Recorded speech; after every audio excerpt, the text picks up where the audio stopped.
আসসালামু আলাইকুম, কেমন আছো সবাই? আশা করি ভালো আছো।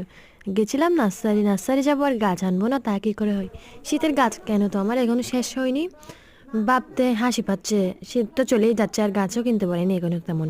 তাই একটু একটু কিনে শীতের গাছগুলো করছি, কালেক্ট করছি। তো প্রথমেই কিনেছি এই গাঁদাটি, তারপর কিনেছি 12 মাসের মরিচ চারাটি, যেটি 12 মাসেই মরিচ ধরবে। তারপর আছে হাইব্রিড নয়নতারা, কী কালারফুল হবে সেটা তোমাদেরকে আমি ফুল ফুটলে দেখে নিব। আমি ফুল দেখে নিয়েছিলাম কিন্তু ফুলটি ঝরে গেছে, তাই তোমাদের আর দেখাতে পারলাম না, খানিকটা ক্রিম কালারের মতন। তো চলো এবার দামগুলো বলা যায়।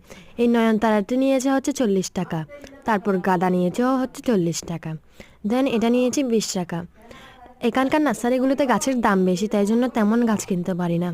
তো আজকের জন্য এতটুকু, আর রিপোর্ট এখন করব না, রিপোর্ট করব হচ্ছে পরে, কারণ এখন রিপোর্ট করে নিলে গাছও মরে যেতে পারে, তাই জন্য আজকের জন্য এতটুকু। সবাই ভালো থেকো, ওকে বাই।